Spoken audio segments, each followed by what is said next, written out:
Ano ba ang pinagkaiba ng ECB sa TCB? ECB mga lord, Islay Clear Body. Yung isa, Texas Clear Body.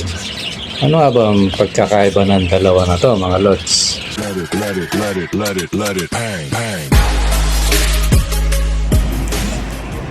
Magandang araw mga lords. Ayan. Totally ngayon na may mga nagtatanong. Totally mga dati ng tanong to pero dahil marami pa rin kalods na hindi aware kaya ayun may nag-request na mga kalods natin na iba talagang gustong itapik, iba naman itatopic ko lang mga lods. So yun na natin yung yung pinapatopic ni ni Sergio. Yan. Sergio, shout out sa iyo, lods. So ganito yung niya, yung tanong niya, sabi niya comment niya na itatopic natin. Sabi niya, sa sunod load, sabi niya, yung difference naman ng ECB at TCB. Sa ngayon kasi, ang iba ay TCB lang ang laging kilala. Kahit ECB naman talaga, sabi niya, ang ibon. Ayun, yun ang ni Sergio. So, totally marami talagang nalilito sa na to. Sa dalawang ibon na to. Kasi halos, kasi to parang halos parehas yung pagka, niya. Siguro, yung pagka-breeding o yung pagka, parang to palo at saka lacewing. Biglang tingin, akala mo lacewing pero palo, pero pag hindi pula mata, lacewing lang, parang ganun. So ngayon ito ibe-basic lang natin mga lods para hindi kasi pang UB naman yung natin mga idol yung channel natin. Kaya i-basic lang natin para hindi ano ba ibig sabihin ng ECB mga lods at saka ng TCB. Yan. Ito ibig sabihin ng ECB, Islay Clear Body. Yung isa naman, yung TCB, Texas Clear Body. Yan. Totally, kung baguhan ka, magkakamali ka kasi parehas to mga lods. Talagang biglang tingin kahit saan mo tingnan na ang gulo. Itong dalawang ibon na to parehas. Pero kung alam mo siya, ang pagkakaiba lang, yung ECB, yung Islay Clear Body, yung scallop niya, mas matingkad. Totally parang lacewing to pero hindi. Matingkad siya. Biglang tingin, kung di ka marunong, sasabihin mo lacewing pero hindi. Matingkad siya na yung mga scallop niya mas matingkad. Tapos yung bagwis niya mas itim siya. Yun yung tinatawag na Islay Clear Body o ECB. So yung Texas naman mga lods, biglang tingin parang ECB pero Texas siya. Although mas maganda yung Texas. Pero sa akin mga lods, parehas maganda to Yung Texas ang pagkakaiba lang, para siyang lacewing pero hindi. Mas maputla ng konti yung mapusyaw kumbaga yung scallop. Tapos yung bagwis niya, either pwede siyang na tawag nito, hindi siya black.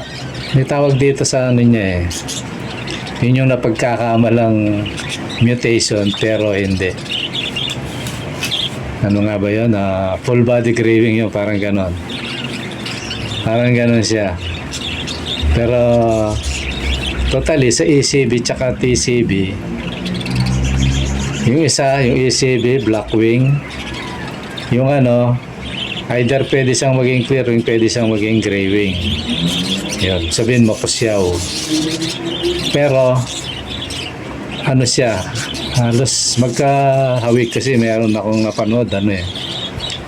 Napakakonti, lalo na. Makikita mo lang ano to, minsan merong islay kasi na ACB na parang ano na Texas eh. Pero hindi. Pag actual yun, doon mo masisino kung sino yung ano kasi, minsan kasi sa video, pag tama ng ilaw, hindi ano eh, kala mo parehas pero hindi naman sa personal. So sa madaling salita, ang pagkakaiba lang na ito mga lods, matingkad yung scallop ng ECB, mapusyaw yung scallop ng TCB, Texas. Tapos gray wing siya. Yun lang yun mga lods. Yun yung ano ni Sergio. Yan. Shoutout sa iyo, idol. Sa mga hindi nakakaalam, yan si Sergio, ano po yan, teacher, yan. Teacher sa Cavite, halos Batangas na yung lugar ni Idol eh. So yun, shoutout sa iyo, Lord, Sergio, yan. Tapos, ang sunod namang, si Densky Paracale, yan.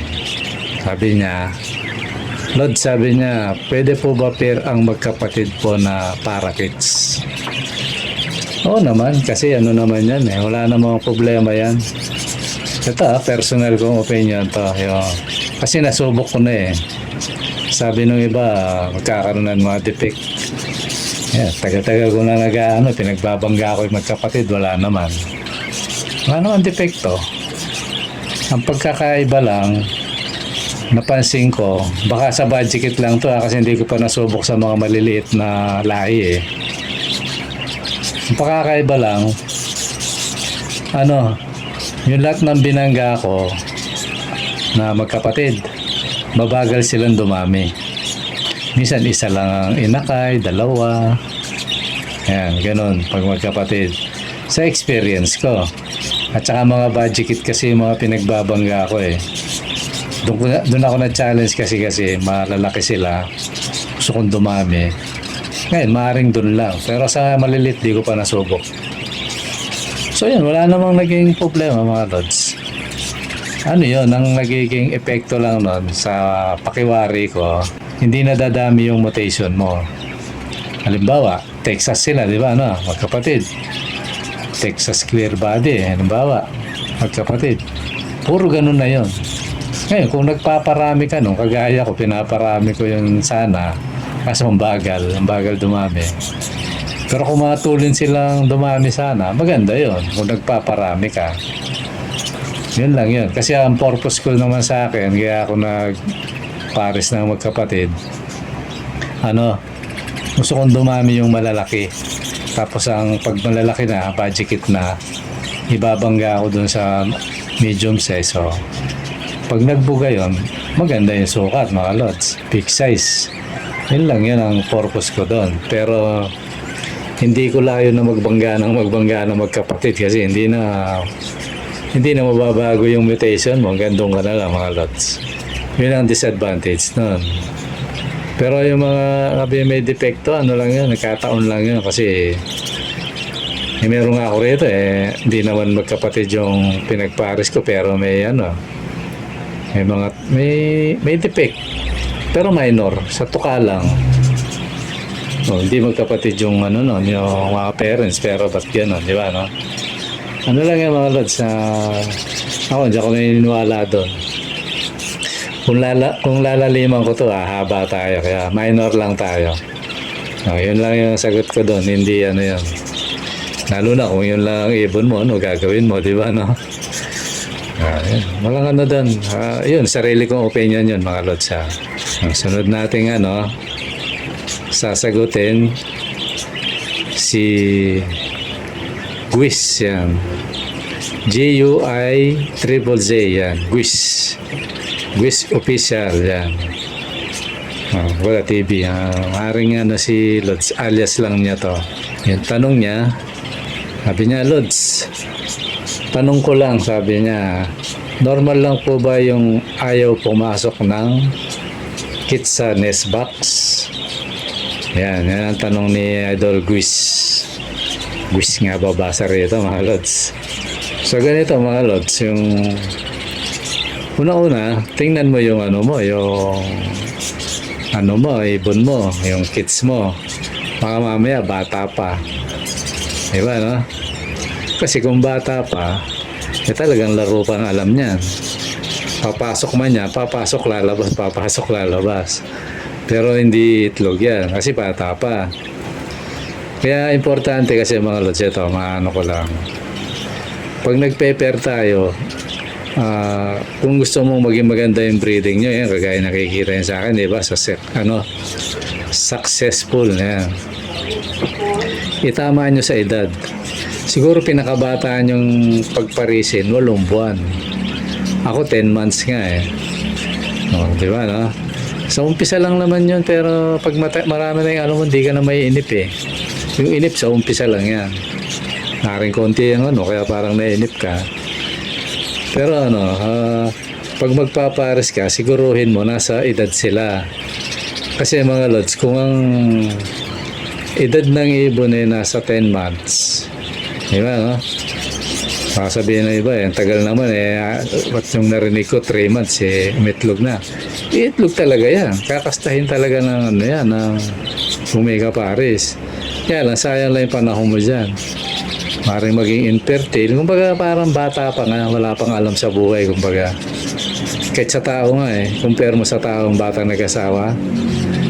Ako nga, lods, nung araw, naglalaro pa ako dahil bata na ako nag-asawa. Ganun yun. Parang hindi mo pa iniintindi yung buhay. Di ba, no? Kaya ano yun, wala, sablay kumbaga sa tao, sa ibon, sablay. Napakabihira nung maging successful yan o mapagtagumpayan mo.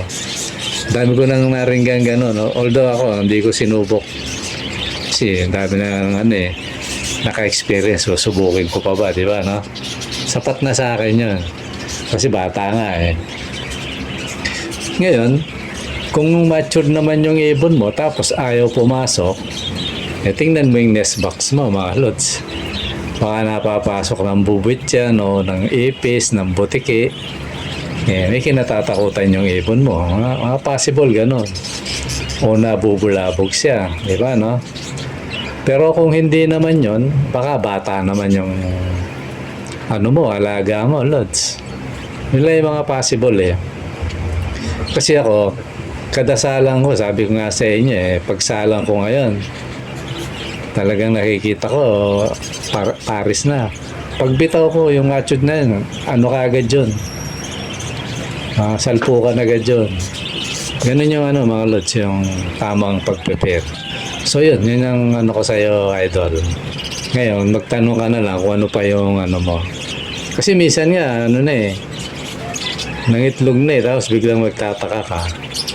May kinatatakutan yun, maaaring nabubulabog, gano'n. Yun lang yung mga possible, mga lods. Sunod naman si Nercibel o Alex Canlas Marcelino, yan. Sabi niya, isa sa mga favorite daw niyang ID is Spangle. Ngayon, question lang, sabi niya. Question ko lang po, meron akong pair na nag-itlog na ng isang beses sa nest box. Inalis ko muna yung breeder, pinagpahinga ko muna sa flying cage. Nagkasa ako ng bagong pare. Same cage at same nest box, sabi niya. Need ko po ba palitan yung nest box na pinaggamitan ng naunang pair? Kahit hindi naman, lods. Kasi ako, pag magastos yun. Depende sa'yo, lods. Kung may budget naman tayo, pwede naman yun. Kasi ganito yung advantage nun. Kalasin mo yung nest box nung isa, yung pinagpapahinga mo. Ngayon, pag oras na, ibalik mo yon, so hindi siya maninibago, di ba, no? Yun ang advantage nun. Pero ako sa karanasan ko, mga lods, hindi naman, minsan, mismo nga kapares nga yung papalitan ko, alisin ko Either alisin ko yung babae o alisin ko yung lalaki. Wala akong na-encounter na gano'n, parang nanibago o parang takot kasi meron ng pupo, may pinaggamitan. Walang ganun mga lods. Basta siguruhin mo lang na ipapares mo ay matured. Kasi pag matured yan, ang bilis lang yan mga lods. Tsaka may compatible talaga. Na talagang pagpa ano kagad dyan, gera kagad ang labanan yan mga lods. So ganun yung idol. Shoutout sa inyo lahat na nagtanong yun ang sagot ko sa iyo Lods Alex Canlas yan. Walang yun, walang effect yun. Kung may pambili ka, pwede naman. Wala naman bawal doon. Tapos sunod naman nating si Gars K10 yan. Lods, sabi niya, Lods, mga kids ko 6 months na sila. Pag 6 months ba, Lods, sabi niya, pwede na isa lang sa pag-breed o 8 months pa din, Lods, sabi niya, pataas. Yung pwede naman yan, yung 6 months, Lods. Kaya lang, tsambahan yan. Although, minsan, marunong na rin kasi compare mo sa 5 months, 4 months yan, di ba, no? Sa 6 months, pa rin, medyo alanganin ka pa rin. Di kagaya ng nasa 8 to 10 months. Talagang sure ball. Sure ball yun. Try mo kasi ako, hindi ko hindi ko sinusubok kasi marami naman akong breeder. Tsaka hindi naman ako nagmamadali. Kaya okay lang. Lilipad-lipad. Kaya minsan sobrang pinapagulang ko pag may napunta rito na bibili. Ganun lang. Lods yung natin. Walang yan, Lods. Walang pwede mong subukin. Pwedeng antayin mo. Pero kung hihingin mo yung payo ko, sabi ko nga sa inyo, pag mag-iibon, bawal mainip. Di ba, no? Bawal mainip kasi pag mainipin ka, doon nag-uumpisa yung mapopostrate ka Antay ka ng antay tapos hindi pala nagpares. Kasi may pagkakataong ganun Ako meron ako rito 3 months na hindi sila nagpapares. Pinaproject ko pa man din sila. Although, naintindihan ko na may mga ibon kasi nasa alanganin lugar sila. Maaaring nabubulabog ng pusa kasi mababa. Maaaring ganun. Pero meron naman akong breeder kahit na sila, sige lang. Itlog lang ng itlog So ganun mga idol. Hindi ko pa nga yung sa akin hindi ko pa kinakalas. Kasi wala akong paglagyan. Magpaparami pa tayo ng papalit kasi tayo ng mga ng kids. So yun mga idol.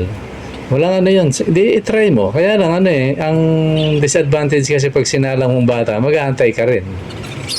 Minsan mas matagal. Alam mo kung bakit. Minsan lang naman.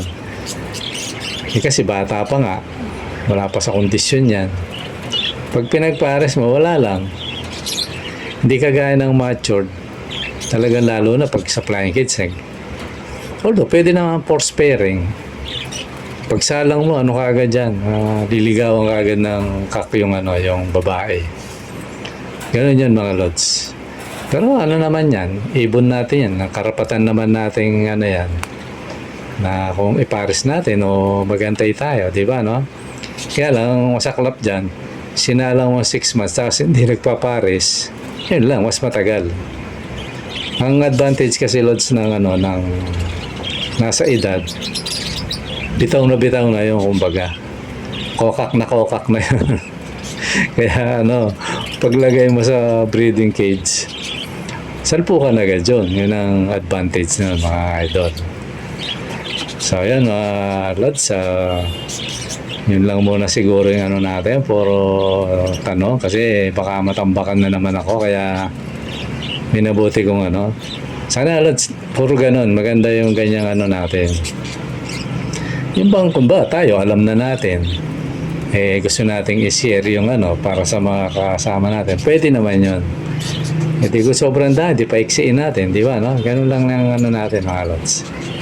Okay mga Lods, maraming salamat sa panonood tsaka sa mga tanong nyo. At lagi kong paalala, lagi kayong mag-comment kasi pipili ako ng mananalo mga Lods. itong darating na taon. Doon natin ibibigay. Free pamasahe. Yan, walang gagastusin. Bibigay natin yon mga lods. Kaya comment lang ng comment para ano, malay nyo kayo yung ano. Nakikita kasi dito kung sino yung magaling magtanong. Tinitingnan ni Whitey yan mga lods. Magaling mag-comment. Yan. Tsaka ano mga lods, kanina nag-warning sa akin parang 100 comments. Sabi ko, bakit kaya yung iba naman ano, baka sa ano lang to, sa comment section. Kasi nung pag ano ko ulit, wala naman. Kasi medyo kinabahan ako Sabi ko, 100 pala yung nagtanong Wala na agad. May, ewan ko kung saan kinuha ni, ano yung algorithm yung ano na yun, bilang sa ngayon naman, konti lang nagtanong, magit ano lang.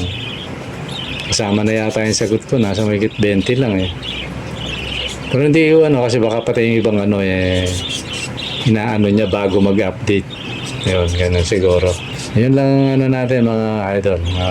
Sana, pag may commercial na ads, huwag kayo mag-skip mga idol para ano, magawa natin yung gusto nating gawin sa mga susunod na panahon. Yung sinasabi ko sa inyo, wala nang babayaran, wala nang ano lahat.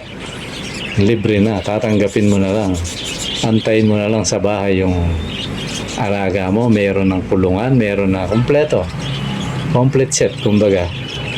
Sana dumating yung araw na yun mga idol. Kaya huwag kayong mag-i-skip ng ads. Di ba mga idol, di ba no? Okay mga lods, maraming salamat sa panonood. Bye-bye.